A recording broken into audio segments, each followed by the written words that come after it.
Mot du jour. Égoïste. Oula.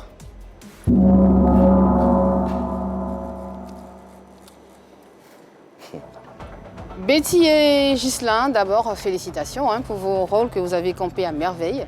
C'était tellement bien que vous avez fait rêver de nombreux jeunes Ivoiriens, en tout cas qui vous admiraient et qui vous admirent aujourd'hui encore. Mais par la suite, vous avez disparu des écrans. Vous avez disparu, vous avez brisé le rêve de ceux qui voulaient devenir acteurs comme vous.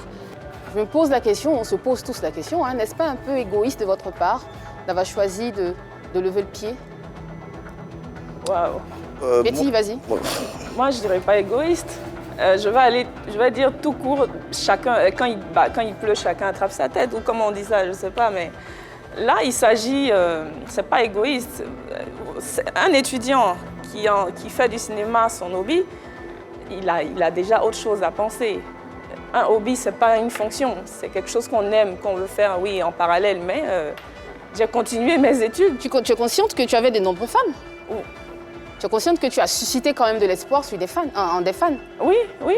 Qu'est-ce que tu fais d'eux? On garde le contact.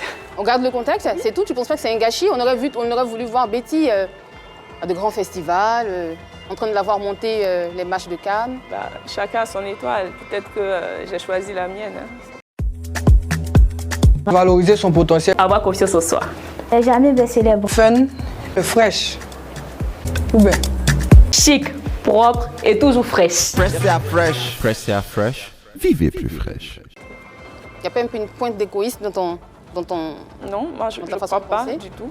Je suis restée ouverte quand même à toutes les sollicitations ou à toute demande.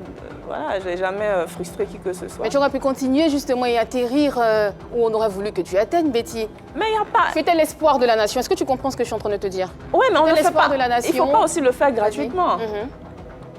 Si je veux en faire un métier, il faut que je sois sûre que ça me rapporte ce que j'ai envie que ça me rapporte. D'accord. Et si ça ne me rapporte pas, le choix est vite fait. Ghislain, pardon. Décidément, tu t'as... écoute, moi, je ne dirais pas égoïste puisque j'ai continué. J'ai tourné, j'ai fait Brouteur, j'ai fait Teenager.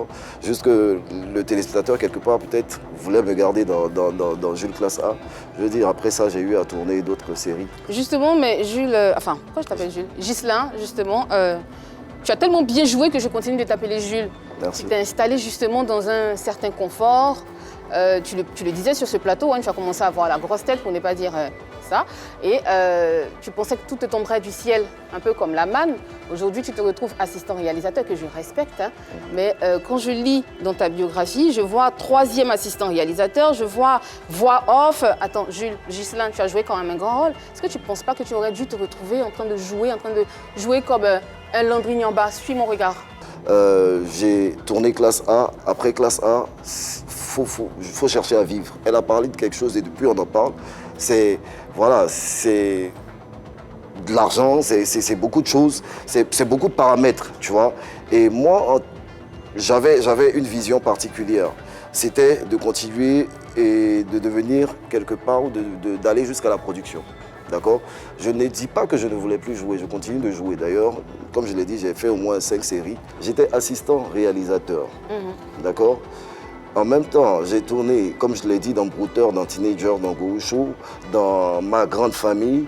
Là, en ce moment, je suis en tournage dans une série pour une chaîne. Voilà.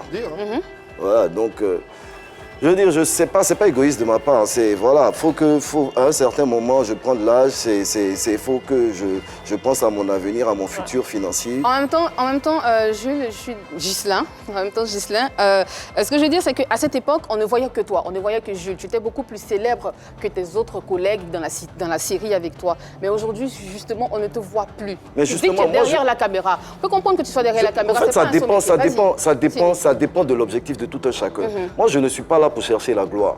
J'ai vécu la gloire. Tout à l'heure, j'ai fait exprès, justement, parce que je m'attendais à cette question quelque part. D'accord. J'ai fait exprès de parler de moi depuis tout petit. Okay. C'est la gloire qui m'a appelé. Je ne suis pas venu à la gloire. C'est la gloire, je le dis. Et j'insiste, sans humilité, excusez-moi, mais c'est la gloire qui m'a appelé. D'accord? Je ne suis pas venu à la gloire. C'est la gloire qui m'a appelé, comme je le disais tantôt. Ça dépend de l'objectif de tout un chacun. Aujourd'hui, tu as certains, eux, ils viennent au cinéma juste pour se faire voir. Moi, je ne suis pas dans une histoire de chercher à me faire voir. C'est clair. Moi, le cinéma, pour moi, à partir d'un certain moment, était une passion, pour ne pas dire est une passion. Depuis que j'ai commencé classe A, le cinéma, pour moi, est une passion. Mais à un certain moment, cette passion, vu que moi, j'ai fait des cours de production audiovisuelle, il fallait que j'essaie d'adapter cette passion à ma vie pour pouvoir vivre, pouvoir vivre de ça, justement. Et donc, il fallait que je trouve le juste milieu. Ok, merci Yves. Fin de la question maudite, les questions ont été posées, les réponses ont été données. À vous de vous faire, bien sûr, vos différents avis.